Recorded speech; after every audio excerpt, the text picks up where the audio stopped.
morning, everybody. Bismillahir Rahmanir Rahim. In the name of God, most gracious, most merciful. I welcome you all with the greetings of peace and submission. Assalamu alaikum wa rahmatullahi wa barakatuh. Peace be upon you. May God show mercy upon you, that all of you be prosperous. Today we have a very important guest with us, His Holiness Sadhu Pujya Brahmavihari Swamiji. He is a sadhu, meaning a monk who has renounced the world for the service of divinity through humanity. We are honored, we are blessed with your presence, Swamiji, and it is my honor and privilege to welcome you here and say a few words as introduction. An introduction about somebody who has transcended all limits of introduction. He is originally from the United Kingdom, very highly educated, and he became a sadhu in the year of 1981. 37 long years he has been serving divinity and for the cause of Hindutva, which we call the Indian philosophy. If you allow me, I may do a small prayer. The same prayer what Musa alayhi salam, the Prophet Moses, did when he was entrusted with the task of preaching to the people of Egypt. Rabbi shrah li sadri, yassir li amri, wahlul uqdatam min lisani yafqahu qawli. O my Lord, broaden my heart, make my speech clear so that my audience understand me. On behalf of Goodwins, on behalf of FLI, and the 85 plus partner firms worldwide, and the 14,000 lawyers who are represented here through their representatives coming from each firm, and all of you, our distinguished guests, I take liberty to welcome His Holiness Pujya Brahmavihari Swamiji.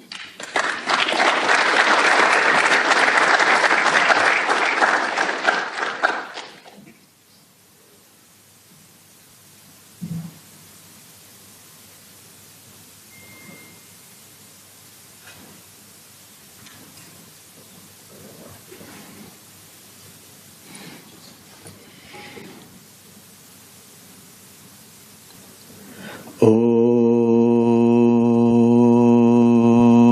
Purnamada Purnamidam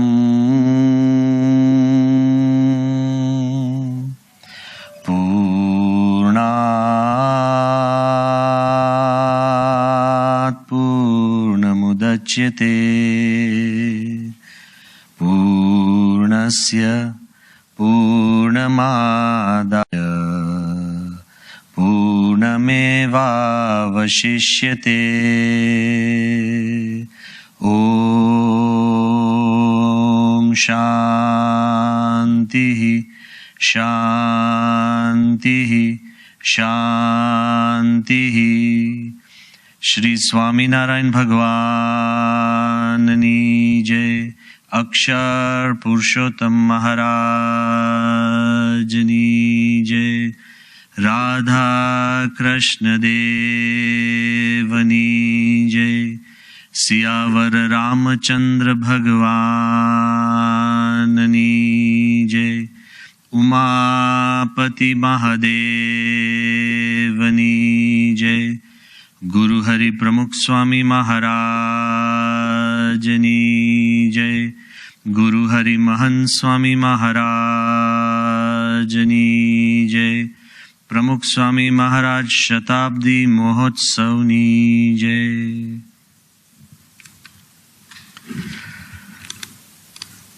In the divine presence of Bhagwan Swaminarayan, in the equally divine presence of my Guru Hari, Pramukh Swami Maharaj, Mahan Swami Maharaj, in the revered presence of saints, Adil, who himself is a good lawyer, in the presence of somebody whom I also cherish and treasure.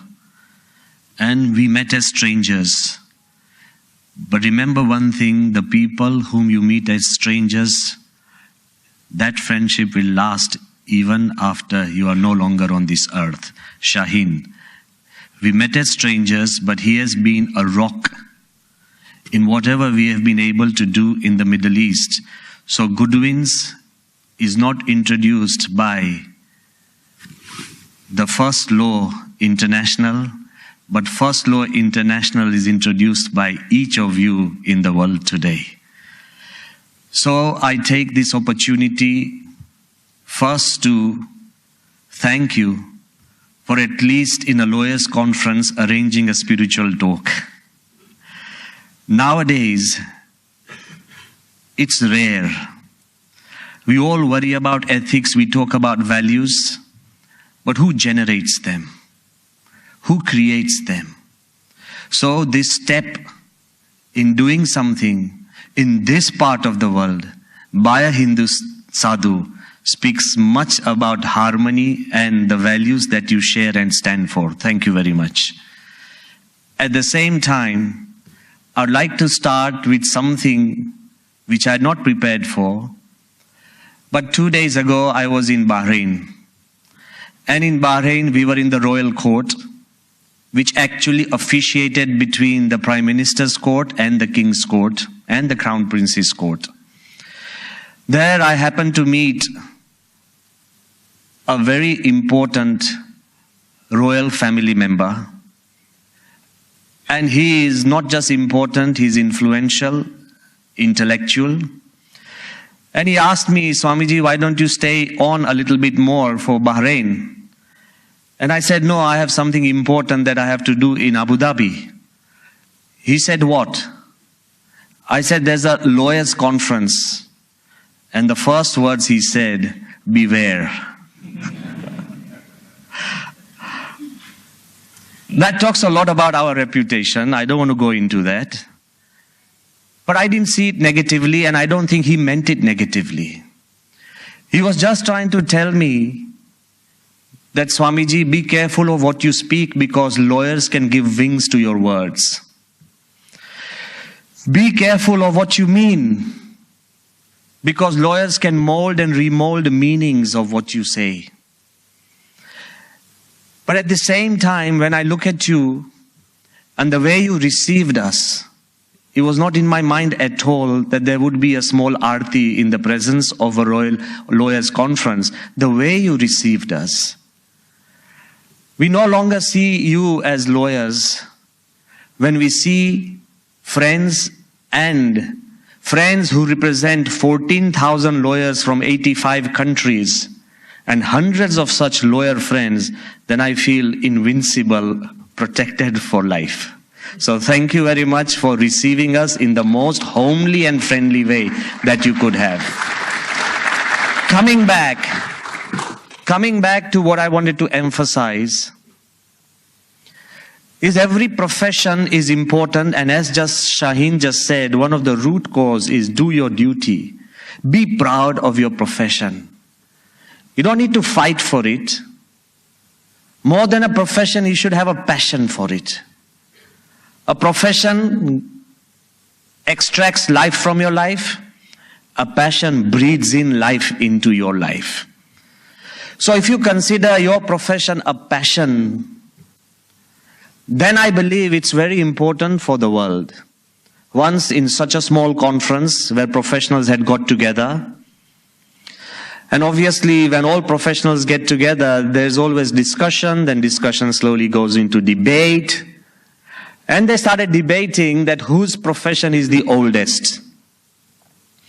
Obviously the doctors, I'm sorry if there are any doctors, I've got nothing against them. But doctors are a rare breed. They are the only professionals who would like to put the title doctor before them. No lawyer says lawyer so-and-so, engineer so-and-so, architect so-and-so. Doctors are the only breed who would love to have doctor before their name. To introduce, I'm a doctor, now you can know me. So obviously the doctor said that our profession is the oldest and the most critical. They said, why? He said, then God created man and then God wanted Eve. So God carved out the rib from man and created Eve. To carve out that rib, God obviously needed a doctor. So ours is the oldest profession. Before he could sit down, the engineers got up and said, hey, wait a minute. Long before God created man and woman, God created the earth, the moon, the sun, the mountains. And obviously the moon had to remain stable in the sky. The earth had to rotate at the right speed. Obviously the mountains had to stand still and the rivers had to flow. What if the mountains started flowing and the river stood still? Of course, God needed dynamics, movement, stability. So engineers were the oldest profession because God needed the engineers much before than the doctors. Before the engineers could sit down, the architect got up and said, hey, wait a minute, but who gave God the designs? That this is the moon, this is the sun, this is a tree, this is a flower, this is a rabbit. Who gave God designs? God needed a designer. So obviously, long before anything was created, it was just a simple melee of chaos. From chaos to create designs, the architect was necessary. Just when everybody was discussing, that's when the politician got up and he said, who created the chaos? When all this was going on, remember it's a professional group. When all this was going on, that's when the lawyer stood up very quietly. He said, objection, my lord. Who drafted the rights for God to create this earth? We were the first who drafted the rights. And then who protects the rights of God that only God can create and no one else? Who protects those rights? Who ensures those rights are maintained? Lawyers. Who makes sure that those rights are continued for posterity till eternity? Lawyers. I'm not here just to sing praises of what lawyers are. No. Look at life. Right from the rights of creation to human rights, more than 30 as United Nations have listed out. Maybe you may know, I don't even know the 30 human rights that I'm supposed to have, no problem. But from God's rights to human rights, to talk about animal rights. Now we are talking about environmental rights. Talking about rights to life, rights to die, the rights of the dead, and even rights after the dead have deceased. Who continues and maintains the will? Who talks about land and property long after? Now the lawyers are also drafting special rights of people to own property on the moon and in space. So who talks about all these rights? And I have to tell you very honestly that somebody has said very wisely that sure, God reserves our rights in heaven, but on earth is the lawyers that ensure them. They said, we are sure that God will give you justice in heaven, but on earth, lawyers figure it out for you and the judge. And very rightly, if you look at life as a whole, the presence of a lawyer in this world today, in the life that we have chosen to live, I'm not talking about it, it was eternal right from time immemorial, but the life that we've created, the presence of a lawyer is almost ubiquitous. Right from deciding the legal parents of a child, DNA mapping, to child rights, marital rights, educational rights, right to information. Then as you go along and along and along, we have generated so many things that even if you want to create, right from patents, companies, corporations, when two countries want to do agreements, who do they call? The lawyers. When you want to enforce something, nowadays I feel the way everything is moving, even religious organizations are first searching for good lawyers. Why? Because the presence, the ability, the understanding, the total spectrum of a lawyer's life touches every facet of human life. Yes, you may have chosen a certain field. You may have chosen just corporation or civil or criminal or legal or whatever that you may have chosen. But in a way, as Robert Frost put it very gently and very beautifully, emphasizing that lawyers have become a very critical and integral part of human life, and also emphasizing that law at this moment has become the new religion. Even religious organizations will consult lawyers first and then said, can we pray in these places? Yes, you can, legally it's allowed. So law has almost become a new religion, and Robert Frost put it beautifully. He said, please don't mind me, I'm not quoting and I'm keeping myself distant from what he has said, but he has said 12 people, a jury consists of 12 people chosen to decide who has the best lawyer. It's nothing to do with justice anymore. It's the way you present, the way you interpret, the way you take truth and piece it together. And it's also important that we know that we look at history. Not all lawyers become great leaders, but many great leaders are lawyers. Start from Abraham Lincoln, Woodrow Wilson, Mahatma Gandhi, Nelson Mandela, Bill Clinton, Barack Obama, and for your information, Xi Jinping. Many leaders who are influencing the world today and their thoughts which have been influenced to the world today have been leaders and lawyers themselves. So once again, I'm not here to tell you that each one of you are going to become a leader of a nation. But one thing is true, wherever you are sitting in a small village, in a small circle, at a party or a discussion, by default, the lawyer is always looked at and looked up to. Your voice is always the loudest and you are heard the farthest. Why? I've gone to small villages in India and tribal villages. People have come up to me and said, Swamiji, we want to do this and that. I said, are you sure? Yeah, our lawyer has said we can do it. I said, all right. The small tribal people, why? Because they trust you. It's not that you're superhuman, an angel and everything. No, they trust you that you'll speak the truth. They trust you that you'll show them the right way. It's important. This faith is based that you by default become a leader even in a discussion. Imagine, go outside even while you're having a cup of tea and you give a view and then you said you're a lawyer. People said, wow, I think that's true. It's not that people don't want to argue with you, but they feel that you are most well informed, you are truthful. So again, with great power, you have great responsibility. Remember this. With great power, you have great responsibility, and the biggest responsibility of a lawyer. Down the line, I'll talk about, yes, the duty of a lawyer. There are 4 duties that Shaheen always outlined to me, that the 4 duties of a lawyer are there. Duty towards the court, meaning you can never misguide the judge. You have to be truthful and you have to present the facts in a truthful manner. Duty towards the court.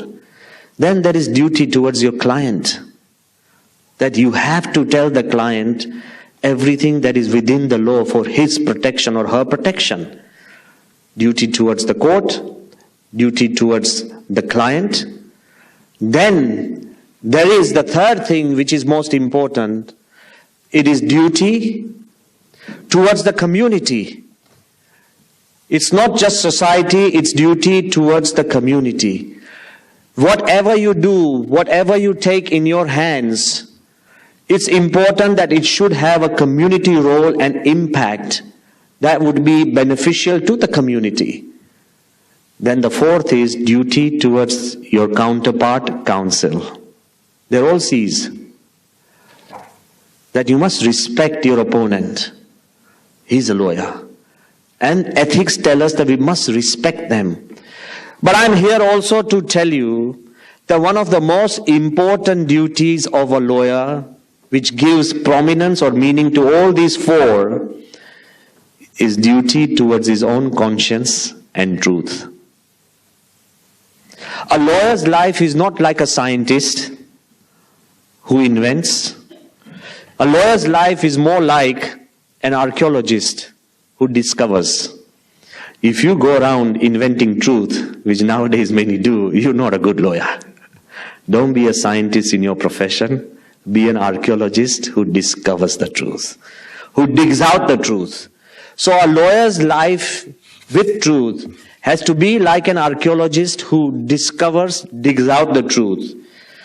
But today, I'm sorry to say, and I believe all of you are aware, we live in this digital age of mass communication. Sorry, mass miscommunication, let me correct it. We live in this digital age where there is not just mass conspired communication, but fake information. When truth is veiled, masked, sometimes twisted, and sometimes placed in a way that would actually manipulate the minds of people. To emphasize this, I would like to quote an imaginary story. The story is not true, but I think even imaginary stories drive home the truth and reality. Once a man died. Like everybody dies, what's so special about this man? He died, and the angels appeared. So the angels asked that man, where do you want to go, heaven or hell? The guy said, do I have a choice? He said, yeah, nowadays you have a choice. Because democracy is catching up. Our laws in heaven have changed as well. He said, oh really? He said, oh, if I have a choice whether to go to heaven or hell, do you have any brochures or do you have any videos or any material that I can see to really make sure this is heaven and this is hell? He said, of course. Freedom of expression. We have all those. They said, okay, then show me. Can I have something and give me a week's time to decide whether I should go to heaven or hell? I said, okay, if you want to know information, these are the brochures for heaven. And if you really want to see what hell is like, this is a DVD for hell. He said, wow, hell is advanced, as it always is. He said, okay, a DVD for hell and a simple leaflet and a brochure for heaven. First of all, he started going through this brochure for heaven and he saw pictures, very quiet, calm, meditative, morose, people hardly smiling, fasting, very distant. He was interested, but he didn't really find it cool. And he said, let me slip in the DVD of hell. And in that he saw people laughing, enjoying, party, whatever we do now, right? They were doing it in a great way. And he felt, God, hell looks really interesting. So he called him back again, the angel. He said, I don't think I need 1 week to decide. I've decided. He said, where do you want to go? He said, hell. He said, are you sure? He said, yeah, I want to go to hell. He said, one last chance I'm giving you because this freedom of choice is democratic. You have a choice. The laws are different now. He said, I've decided that I want to go to hell. I don't want to go to heaven. He said, one last choice. If you want to go to heaven, take the staircase up. And if you want to go to hell, take the elevator down. He said, wow, even the passage is technologically advanced. Yeah? He said, I've decided. Gets into the elevator, the lift, props him up, presses the switch of hell, and to his shock and horror, the whole lift bottom opens up. He falls into a deep, dark pit, full of filth. And he's just suffocating, and he's just trying to keep his head above all the mess. And he's just struggling and bobbing in that filth and smell. And at that time, in this darkness, he looks up and shouts. He said, what, is this hell? The guy from the top says, yes. He said, what was all that you showed me on the DVD? He said, that was our publicity department. We live in an age of promotions, presentations, interpretations. And that's why lawyers' role become more and more important to dig out the truth. You have a great onus, and it should not be underestimated. We live in an age of Cambridge Analytica. Of course, we knew that information is collected. Of course, we knew that it's not just collected, but it's connected. Of course, we knew that information is sold, but we never knew it was stolen. Of course, we knew that information is shared, but we never knew it was conspired. Of course, now we know information is not just masterminded, it's manipulated to puppeteer the minds of mankind. I'm not trying to create fear, because we are all aware of it. But in this world, I tell you, the world of consumerism and capitalism, if you think you're getting anything for free, then you have just sold yourself. If you think that you're getting anything for free, then actually you are the product. So we find out that the more the truth is twisted, the more people are confused, the greater the role of lawyers will be. And it's not just limited to simple corporations or simple lives of the people. You know, we've created, in the name of truth, everybody who meets you in the street will say, honestly. And then you need to figure out how honest they are. Everybody who says, in truth, truth almost has become a cliche. And we've used it, overused it, and many times abused it. That's why the role of true lawyers, why did I say good lawyers? Normally all lawyers should be truthful and good. But the fact we have to qualify good and truthful itself shows that all are not. And again, to emphasize something which is very important, because we are also responsible for masking the truth and creating double standards. Tell me the truth, put your hand on your heart, and in all honesty, tell me the truth. The truth which I believe. Is it not the time of civilization where we constantly talk about peace and harmony? Maybe peace and harmony has not been talked about so much before as it is talked about now. Are not the maximum conferences and the beautiful letters and agreements which are drafted filled, and actually I should not use the word, but littered with words like peace, harmony, tolerance? But I want to ask you, in the name of peace, where we stand at a junction when maximum number of peace conferences are done, the largest earning industry is armaments. What a paradox. You tell me that we believe in peace, and the maximum trade and business is armaments. Of course, lawyers will be able to justify it is a deterrent. It makes you feel safe. But double standards. Where we constantly talk about happiness, we constantly and continually invent new products for comforts. Where we believe that the progress of a country is directly proportionate to the comforts it creates for its citizens. We believe in that. Comfortable roads, comfortable buildings, comfortable environments, comfortable products. Of course we believe in that. All to generate happiness. And the most surefire industry which will never have recession is antidepressant drugs. They never have a depression. I've been talking to pharmaceutical people and they said, whoa, we're sure, we're good. There's no problems.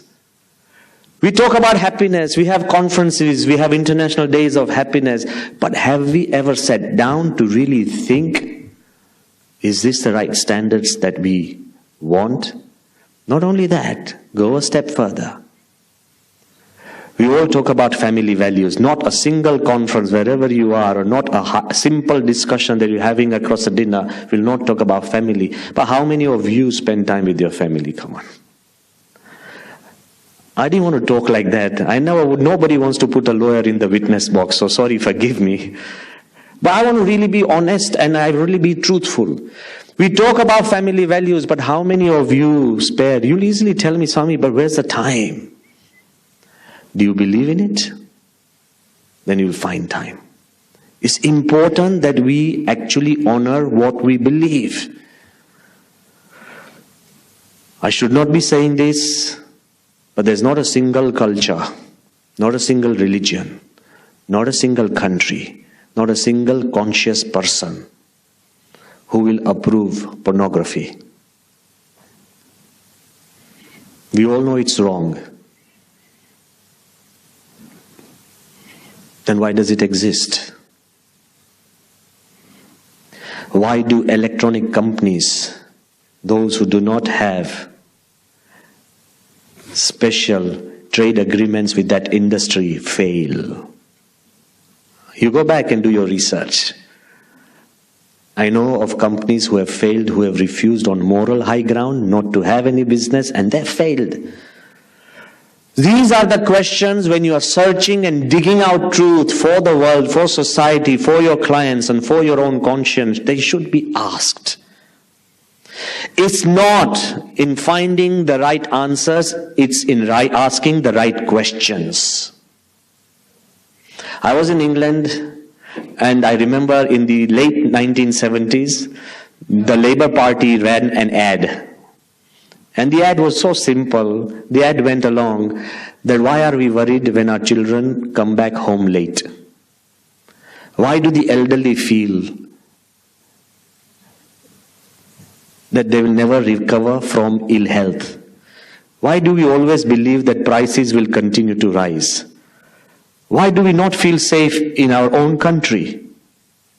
And the answer was, we may not have the right answers, but at least we are asking the right questions. Vote Labour. In this world, you may not have the right answers, but if you ask the right questions, God, the faith you believe in, people, your own conscience will lead you to the truth. Einstein often said that if I have a problem and my life depends on it, go home and please think about this. If I have a problem and my life depends on it, and I've only been given an hour to solve that problem, lawyers, you will find yourself many times in such situations, you just have to get in just next half an hour or find a solution. So he said, if I have a problem and my life depends on it, and I have just 1 hour to find a solution, I would spend 55 minutes in asking the right questions. In the next 5 minutes, the solution would come. Most of the time, people spend 1 hour in seeking the solution without asking the right questions. Ask the right questions, and all the right answers will appear. God has given you the ability, and lawyers more so than the normal people. So as we go along, if we don't ask the right question, if you ask the wrong questions, God has even given you the intellectual power, more than all of us combined together, to justify whatever we are doing. You can justify a nuclear bomb. You can justify a chemical attack. You can justify anything because you have the gift of gab. You have the mind. You can piece truth together. And in the courts, we have the laws which help you to justify anything that you want.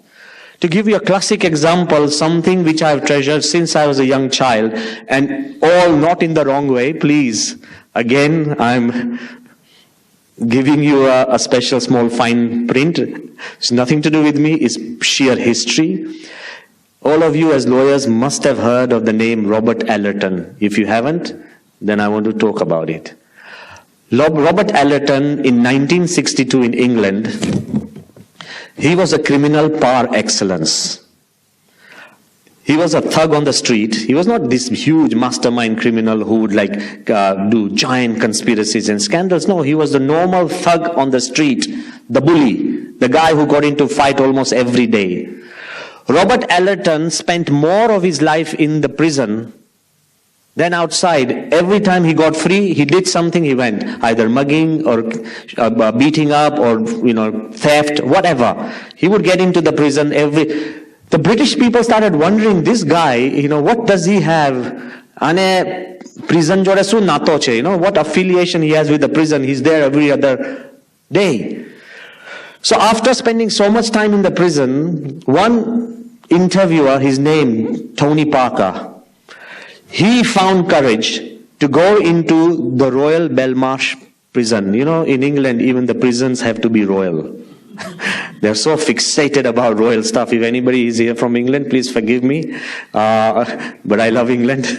But anyway, so he was actually put behind bars in the Royal Belmarsh prison. Tony Parker, a famous journalist, a sociologist, he goes into the prison and he goes into his cell. He said, is this Robert Allerton? He said, I am. He said, do you mind if I do a small article on you in the newspapers? He said, no, go ahead. Everybody's talking about me. You're one more. He said, no, but do you think after talking to him, is it okay if I introduce you as a criminal? Because, you don't mess around with a criminal and who's serial and sincere. He'll get outside and just beat you up. He said, of course I mind. Call me a professional criminal. He said, what do you mean professional criminal? He said, look, I'll explain that a criminal is a criminal who commits a crime, then he may regret it. But guys like me who have decided to be a criminal as a profession, so I'm a professional criminal, and I don't regret my crimes, and I want to be a criminal all my life. Once a nurse, always a nurse. Once an engineer, always an engineer. Once a dentist, always a dentist. So once a criminal, I want to die as a criminal. So write about me as a professional criminal. I love criminal activities. He said, okay, fine, but can I ask you a few questions? Yes. He said, do you think it is correct to rob, to steal money of somebody from the streets? What's your stand? He said, of course it's correct. He said, the whole world is about money. He said, but do you think it's correct to forcefully or take money away from somebody? He said, I'm honest. Because if the guy I meet in the street, I tell him, give me your money. I'm not like the traders who buy something at a very low price and then pass it off as a high price and cheat the customer saying this is worth so much. They lie and make money. I'm honest. I said, give me your money. He said, but wait a minute. What if somebody doesn't give you your money? Would you beat him up? He said, of course, if my profession requires so, of course, I'd beat him up. He said, do you think it's right to beat somebody up if he doesn't give you your money on the streets? He said, look, I don't conspire and cheat. I'm not like the traders who say, give me first installment now and go home and struggle and give me more. I tell him, whatever is in your pocket, give me that much. I don't send him home to get more. The businessmen send him home to get more. I'm honest and I'm considerate. I just say, give me what you have in your pocket. And then I give him a choice that if you don't give me, I'll beat you up. If he desires to get beaten up, then I help him. I live in a free world. I'm an honest guy doing my profession. You wait for it, still wait for it, yeah? I want to finish Robert Allerton completely. So he said, I give them a choice and yeah, if they so desire to get beaten up, I help them. Then take the money. He said, what if somebody really refuses and fights back? Would you kill somebody for money? He said, if that's the ultimate, yeah. He should know by the time I start on him that I'm going to kill him. And then he should actually comply. My laws don't bend. His may. They say, is it correct to take a life? Now mark my words, is it correct to take a life just for the sake of money? He said, what do our soldiers do? He said, they fight for the country. He said, stop their wages and tell me how many continue to fight for their country. He said, our soldiers fight a nation they have nothing against.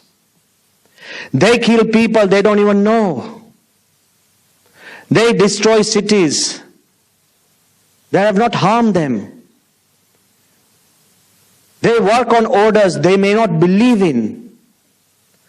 I said, I follow my conscience. This guy met me on the street. He's not obeying me. He's getting in my way and he's a problem. So I beat him up. The soldiers have nothing to say. They work for money and they kill. So there's nothing wrong in killing for money. Don't tell anybody that I've been saying this, yeah? Because then I've got a rider at the end. So please wait for it. So then they said, hey, but you know, if you do that and you get caught, you'll get jailed. He said, yeah, job risk is nothing compared to the nuclear scientist who's working in the nuclear reactor. If something goes wrong, he's dead. The pilot who flies the plane, if something goes wrong, he's dead. The chauffeur who drives the car, if something goes wrong, accident, he's dead. My job risk is nothing compared to all these professionals whom you value. If something goes wrong and I get caught, I'm sitting in the plane, in the prison, get free meals 3 times a day. Guys like you come to interview me and I'm happy at drinking coffee. My job risk is nothing compared to the job risks that people have. And he says, at the end of the day, come on. I'll rather have a free life for 40 years and 20 years in jail than struggling from 9 to 5 every day in a job you don't like, with a boss you hate, working in a society you despise. That's a bigger jail for me than what I'm thinking about. This Robert Allerton, he has been able to justify everything he did. But does it make it moral? That's what I want to tell you. Your own rules, your own laws can justify anything under the sky. So justice is not enough. Law is not enough. Does it make what he did moral? Does it make what he did legal? It doesn't. God has given you and me intellect, the ability to piece information together, to analyze, to justify. But there is something beyond law and justice, that is the law of morality, the law of peace, the law of harmony. And once again, just to emphasize what I have been saying, you're all lawyers, and I think you'll be able to understand this so quickly and clearly. The most important thing is in life, just because it's legal doesn't mean it's moral. I think you understand that much better than me. And I've not come here to moralize. I've just come here to raise the right questions. The answers you'll discover on your own. Just because it's legal, does it mean that it's moral? Martin Luther King Jr.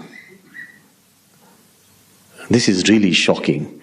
Martin Luther King Jr., he said, never forget that everything Hitler did in Germany was legal. Never forget that everything Hitler did in Germany, it was legal. He was democratically elected. He declared a war. And do you know what he was fighting against, or what he was fighting for? He was actually fighting for justice, which all of you are doing. After the First World War, in 1990, the Versailles Treaty was done for peace. It was done, enforced by Britain, France, America was a part of it, other small European countries. It was actually done to force Germany not to have another war. It was not a fair treaty, as Hitler said. And you know what the treaty included? That yes, Germany had to return all the lands that they had won, fine. But they had to return all their colonies to the League of the Nations. That wasn't fair, because that was not won by war. All the colonies were long before. Then it also said Germany had to reduce all their industries. Reduce their soldiers from 6 million to 100,000 only. To demilitarize, meaning all their submarines, all their artillery had to be scrapped. Only they could keep 6 boats. These were all the part of the Versailles Treaty. Hitler asked one question, now you ask this question. Is this justified? Is this justice? Is this fair? And the whole of Germany united for the sake of justice and gave Hitler the power. I'm giving you it in a very simple form. And the questions which all of you should be asking, and we should still ask, he asked, why should we be punished for the wrongs that our predecessors did? Because of the wrongs of a father, can the son be jailed? Tell me, yes or no? Please. Because of the wrong of a father, can a son be jailed? Because of the wrongs of the past of a country, can the present be held responsible? They're all different people. They're all different thoughts. They are individuals who are different. But yes, we keep seeking justice, which is actually driven by revenge. We use the word justice. You know, when we don't like some friend, he said, this is not fair. I want justice. What do your children say? Dad, this is not fair. Mom, this is not fair. And what do we say to other people? This is not fair. What's happening in climate change? This is not fair. If you keep seeking justice, you will never have a solution in the mind. I'm not saying justice is wrong. To a certain extent, it is the way. But there is greater responsibility upon ourselves. So the root of the Second World War was seeking justice, and we had war.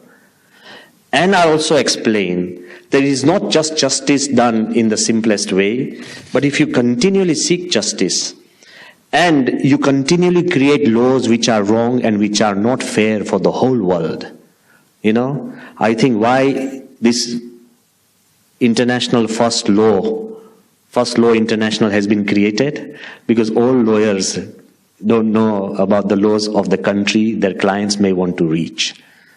So every country has different laws. And every country's laws are created by the culture they have and the communities they create. So laws are not the same. Then don't come to me and tell me, Swami, justice is the same. Justice isn't the same.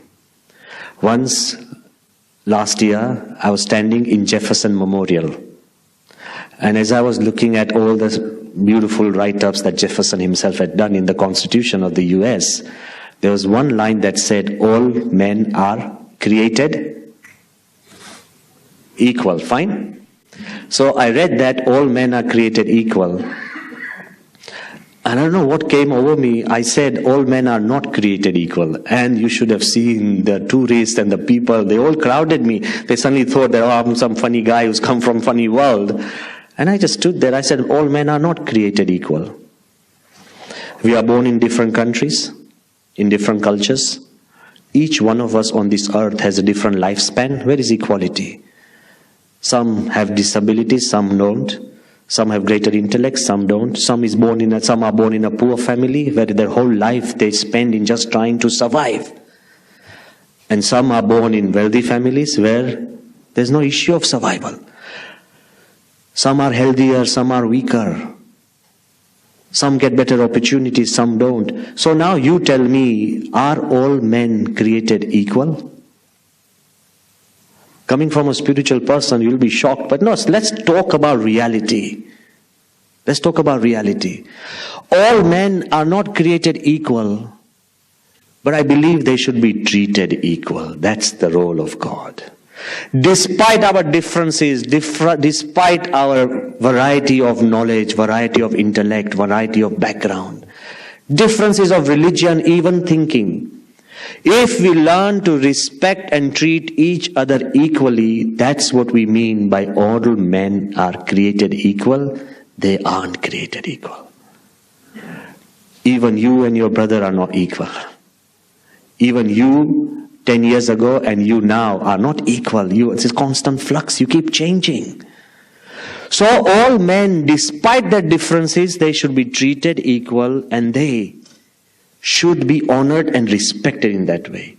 And when we do that, the idea I want you to leave with is peace and harmony are the first and fundamental rights of human being, more than even justice.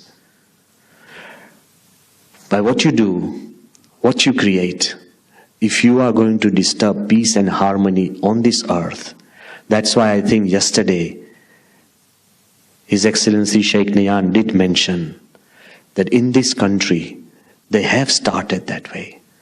They are creating laws that actually espouse peace and harmony. Any country that espouses such law, they may be difficult, but they are the laws that take us forward. And that will empower the lawyers to create such peace and harmony. If we continually seek just justice, then you'll have a fight every day at home. Your wife will tell you that I've been doing so. What have you been doing? You'll say, I'm bringing money. He said, anybody can bring money now. So if you continue to find and seek justice, life itself will seem unfair. And justice sometimes leads to revenge where there is no end to the cycle. I discovered it in a very difficult and a disturbed way, and I want to share that personal experience. In 2002, we have 1,200 temples around the world. So maybe in any country that you come from, BAPS Swaminathan Sanstha will have a temple, a beautiful temple, a functional temple, which is a source of peace and harmony.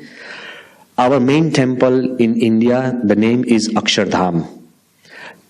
One of it has been featured in the Guinness Book of World Record as the largest Hindu temple in the world.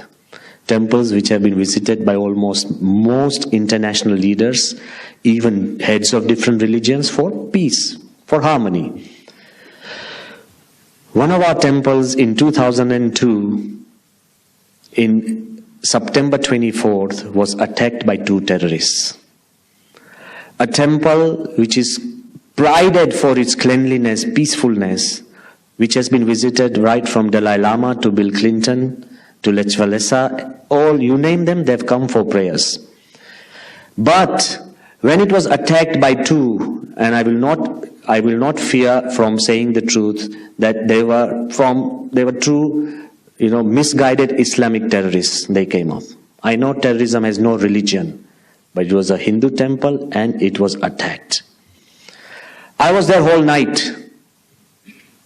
33 people were shot down.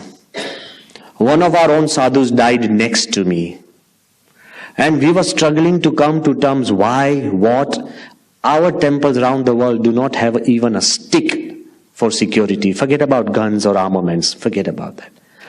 And for the last 200 years, we are still the most peaceful organizations where we have participated in Eid, different religious festivals, and brought people in. And we've helped everybody. We don't believe in difference, and any true religious group should not share a small iota of difference.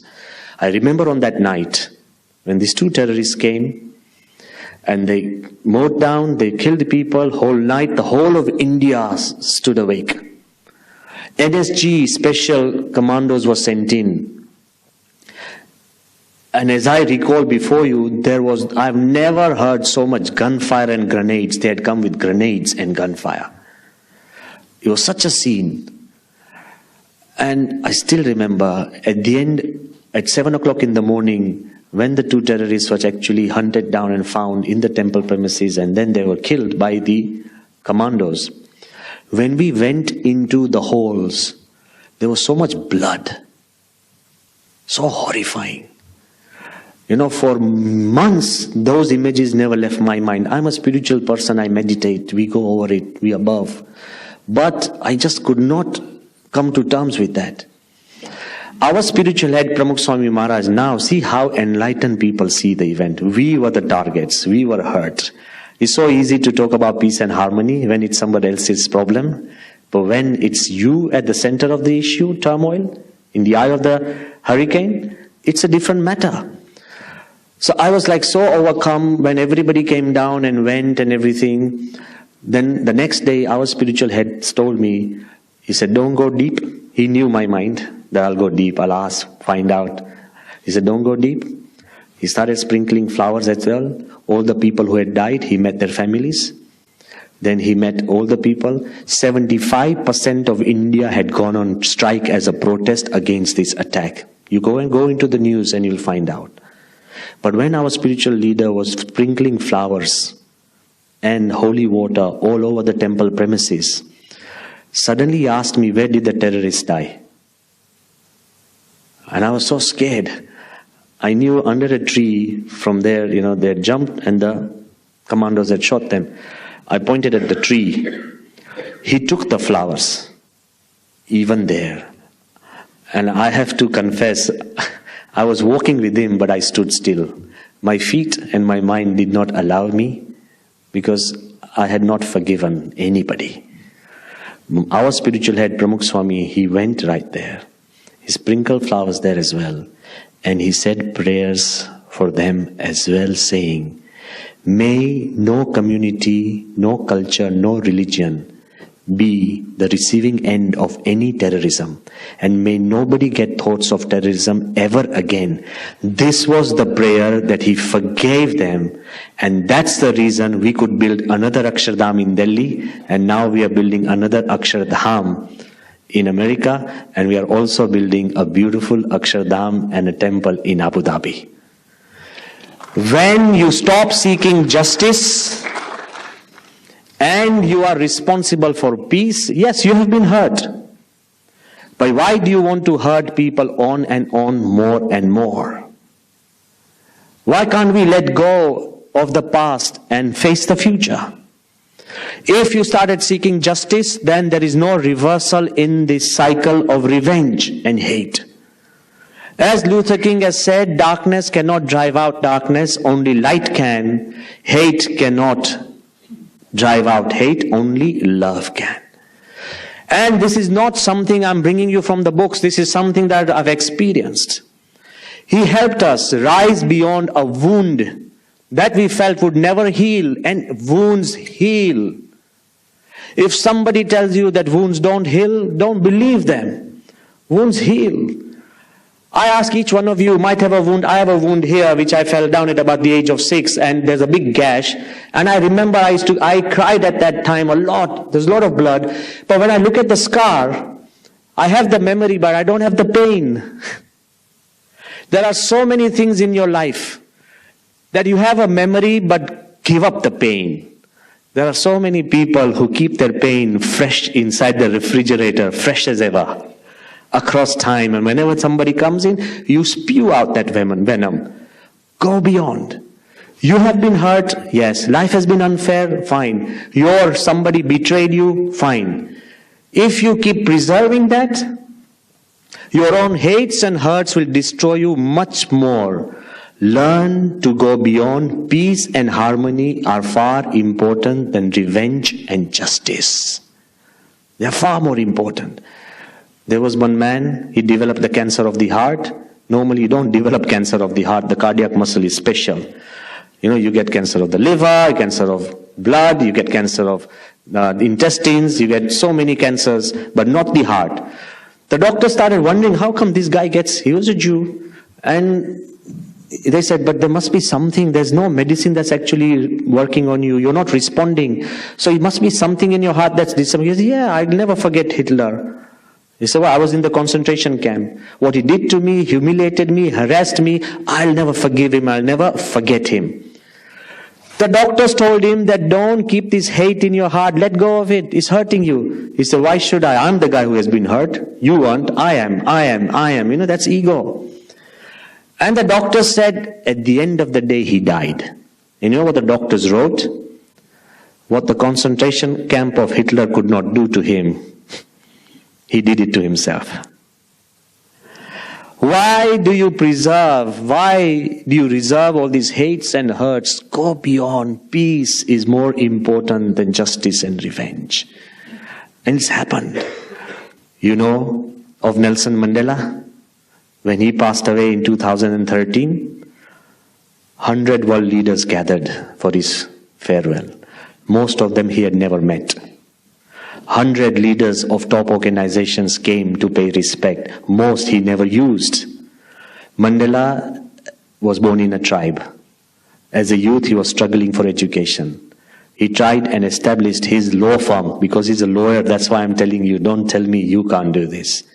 So he tried and established, but he was hunted during his youth. He was caught, conspired. The man who did it, John Foster, he actually masterminded the conspiracy against Mandela, put him in jail. Every time he tried to get out, he was put back into jail. Tried to get out, put him back into jail. A time came when Mandela, for no fault of his own, against the laws of a regime, see, there were laws, against the laws of a regime that did not value peace and harmony or equality. For 27 years, Mandela was in Robben Island. I have been there. If anybody goes to Cape Town, you go to that jail. The cell is so small, he could not even stretch his feet. You would break down with tears if you have a heart. It's so horrible. 27 years Mandela was in that jail. And as God would have it, the guy who conspired against him, John Foster, he became the Prime Minister. Then I think you have an issue with God. The guy who is wrong, forget about him being hurt. He becomes the Prime Minister of the regime. And for fun and to humiliate Mandela, he would often say, it is my dream to hang Mandela. Here's a guy in jail. Every other day he hears in the newspaper, the Prime Minister says, it's my dream to hang Mandela. To the newspaper media people, he would say, days are not long before you see Mandela dangling. He even tried to pass a bill, because even crimes have to be just. He even tried to pass a bill in the parliament, and somehow the bill never got approved. Here is Mandela, not just jailed, humiliated, harassed, every day waking up to the thought of his dying. But after 27 years, apartheid broke. The regime went. John Foster became a normal person, citizen. And when the jailer came to Mandela saying, Mr. Mandela, you are free from tomorrow? Mandela asked, how? He said, a fax has arrived. Mandela did not even know what a fax was. He says, what's a fax? This was how outdated he had become from his generation, not just outcast. But when he came out, on the banks, on the shores of Robben Island, the whole world media had gathered. The first question they asked Mandela, Mr. Mandela, what do you think of John Foster? The man actually who conspired, humiliated, hurt, stole 27 years of his life. They asked him, Mr. Mandela, what do you think of John Foster? And he said, he's a decent man. And Mandela kept silent. Never ever till he died did he say a bad word about John Foster. If you can forgive to this extent, only then South Africa remains stable. Peace and harmony is more important than law and justice. He was a lawyer. He could have sought justice for the heinous crimes of 27 years. No. He left and went beyond. So peace and harmony. See the classic example of Vietnam, 20 years of war with America. America loses. It was not America's war. And look at the atrocities and crimes that have happened during that war. Vietnam put it behind them. The best allies with America, if countries can put it past behind them and not worry about peace or worry about justice, they put it behind them. Vietnam has been able to raise 75% of its population above the poverty line because of trade and allies. Do you want to grow as a company? Do you want to grow as a person?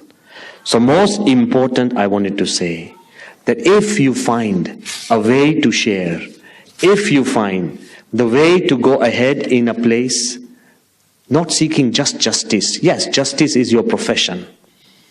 Law is your profession. But in your life, always try and seek peace. If you move in the line of revenge, listen to Confucius. Before you seek revenge, dig 2 graves. Not only do you destroy the other guy, you destroy yourself as well. As Mahatma Gandhi said, an eye for an eye, that is justice, would make the whole world blind. And one of the most famous lawyer, perhaps the only lawyer who has the adjective honest before him, honest Abe, Abraham Lincoln, he has a small advice for all lawyers here. Discourage litigation.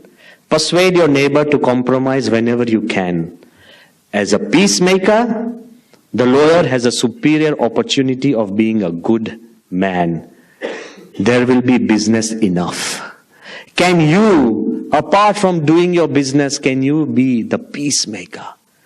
Can you be the harmonizer? Yes, there are laws which are retributive. There are laws which are deterrent. There are laws which are preventive. And there are laws which are reformative. But personally, what type of laws would you want? I believe laws which are compassionate and human. And the ultimate aim for every lawyer, I have heard quotes from great lawyers, they say law has no compassion and justice should be delivered without compassion. Yes, that's true. But what if you were the victim? Ask yourself now.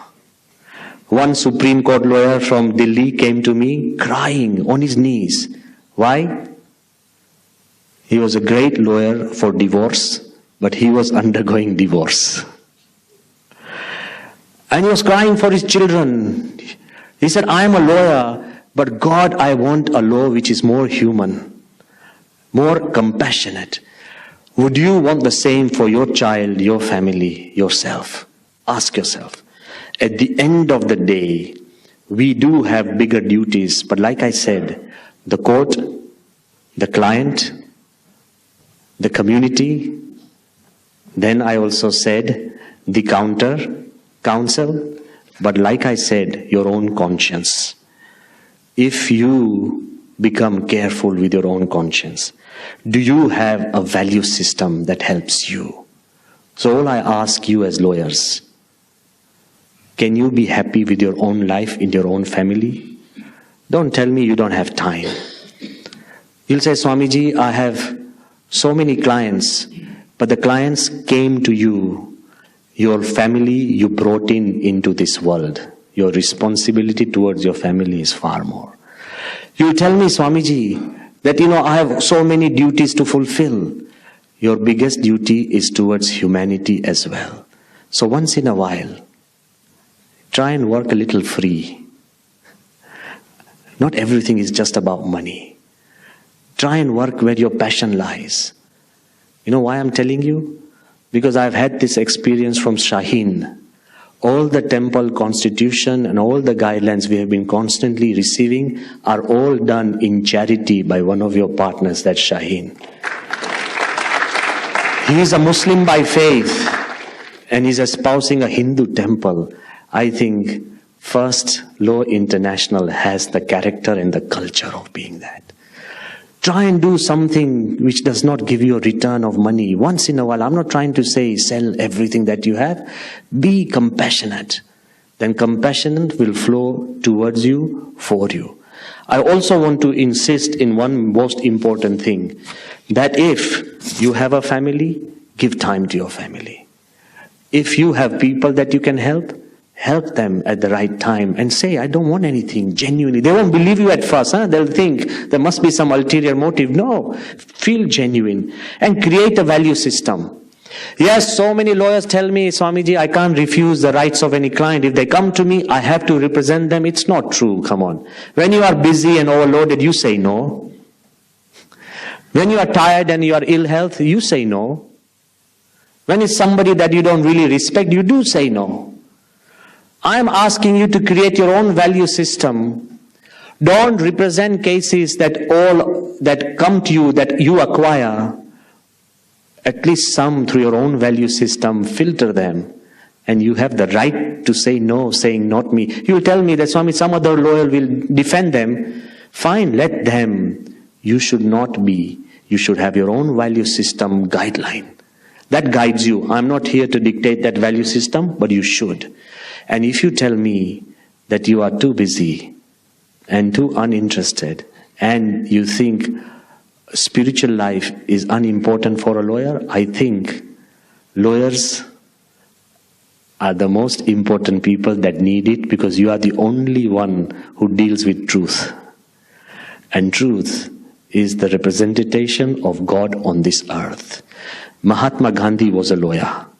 He was no ordinary lawyer. He is the first to stand up against inequality in South Africa. Many times the South Africans say, you sent us a lawyer and we gave you back a Mahatma. So he was the first who stood up for truth. Not only that, he came to his country, a 200-year-old empire he could dislodge just through non-violence. He united a nation. Even in that, this entire responsibility of a nation was on his shoulder, and it wasn't simple law after law. It wasn't all sequential. It was all not all brief. Everything was outside the brief. Everything that Gandhi had to do was outside the brief of a lawyer. But he nonchalantly went on till he dislodged an empire. To such an extent, now I want to come back and go back into the pages of history. Churchill actually said he feared Gandhi. Churchill was the victor of the Second World War. The grand, the thoughtful, the witty, the intellectual, who actually saved England and the whole of Europe and the world from the claws of a dictator. And he was the ruler of an empire, and Gandhi was the leader of a slave nation. For when General Smuts discussed with Churchill, they were going to have a meeting in Tehran, Stalin, Roosevelt and Churchill. Okay, and General Smuts. When in the private chambers they were discussing, and he asked that, do you know Gandhi? Churchill said, yes. He said, he has done something which you will never be able to do. He has resorted to spirituality for his purpose. And obviously you know how spiritual or moral Churchill was. So he said, there is something that you will not be able to do. He said, do you want to meet him? Churchill said, no. He said, why? He said, I fear him. Why? Because in his presence, I think I'll become a different man. The power of values coming down from spiritualities, and Gandhi, despite his responsibility over entire nation, not just one firm, not just one client, not just one case, the entire future of India, still not once did Gandhi fail to say his prayers. He has written, in my life I have had more than my fair share of some of the most bitterest experiences of life. And I know that without prayer, I would have been a lunatic long ago. In your life, which is difficult, in your life which is stressful, in your life which is unhealthy, in your life where you have constantly juggled with information and truth and you are pressed, I think you should spare that 2-5 minutes, whoever you believe in, whatever faith you have. You have faith in higher lawyers or your father or mother, say or spare that time to find yourself stable and stability. When you do that, you rise beyond your own abilities. You will be able to produce something that you have never ever thought of. Our spiritual head, Pramukh Swami, often said that combined we are a great force. With the blessings of God, we become even a greater force. Human beings as a species are powerful. Individually, we are weak. Put a man with a cat, he's fearful. Put a woman with a cockroach, she's fearful. We pride ourselves being the strongest species because we are collectively strong. Individually, we are weak. Because we've been able to connect through our minds, through our abilities, through our inventions, through our ideas, we are strong. So harmony and peaceful harmony is the only way for the world ahead. You've come from more than 55 countries. Now I want to ask you, what nationality is the sun? Is it British, American, Indian, Russian, Chinese, Vietnamese? The sun is there for those who want to see light. Okay, what water is religion? Is it Hindu, Muslim, Christian, Jew, Buddhist? Water is there for those who are thirsty. Okay, I ask you, what color is air? Is it brown, white, black, yellow? According to our races, color, air is there for those who want to breathe. And I want to ask you, what class does earth belong to? Higher, lower, upper, middle? Earth is there for those who want to walk and stand tall. Now what race does space belong to? Just because we just touched the moon, does it belong to us? Space is there for those who want to explore and flourish. If all the 5 elements, earth, water, light, space and air, are universal elements owned by nobody, enjoyed by everybody, so should be our life. Beyond nationality, color, race, religion, rise. And when you do that, you will become a part instrument of God, and we shall be able to create that peace and harmony on this earth which we are so badly searching for. So most importantly, I would like just to suggest, you don't have to believe me, to get everything right, even for yourself, even for the clients, and even for the judges, and even for the world, if you introduce just one law. When there's a case going on, instead of the witness taking an oath, if the lawyer stands up and says, I shall speak the truth, and nothing but the truth, I think it'll solve the problems. Think about it. It'll solve the problems. The judge will not have to bother much. You will do the filtering, which to take and which not to take. If the lawyer decides that I shall speak the truth, and nothing but the truth, and truth as it is, then I believe you shall become the symbol of the little bit of God that we represent. Of course, we have honest Abraham Lincoln, the non-violent Mahatma Gandhi, the forgiving Mandela. So there are lawyers, and I do believe by the way the world is moving, one day even God might file an application that we need 2 or 3 lawyers up in heaven. And of course, with your value system, we shall be able to qualify. Last message I will leave you behind, rather than trying to set the whole world right. Once, a man had a boy, and he was hyper, kept bothering him now and again with questions and problems. The man, to keep the boy busy, he tore out a map of the world from a magazine and asked the boy to study the map of the world, his own son. The boy studied it, then the man cut it into 100 pieces, knowing all well that the boy doesn't even know the shapes and sizes of the country, and he asked them, they put it back together and come. He knew they won't finish in even a day or 2 days, I'll have rest and the boy would be busy. Within next 20 minutes, the boy came back with the whole map of the world fixed. And the man was so shocked. He said, but how did you do it? He said, so easy. I turned the page behind. Overleaf, there was a picture of a man. I just put the man together and the world came down. If we put ourselves together, your life and law and the world will come together. Thank you very much. I'll say special prayers for all of you. Thank you for inviting us and listening to us. Thank you.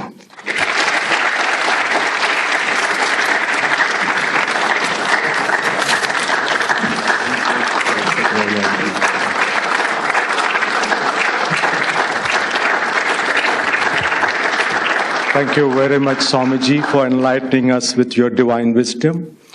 Law regulates life, and that's why we say problems of laws are problems of life. And we do have a lot of problems in law. That is why peace and harmony should always be beyond law. And Swamiji, you have established your case very well, and we request you to please accept a small memento from the Global Chairman of Good Winds, Dr. C. Cat 2.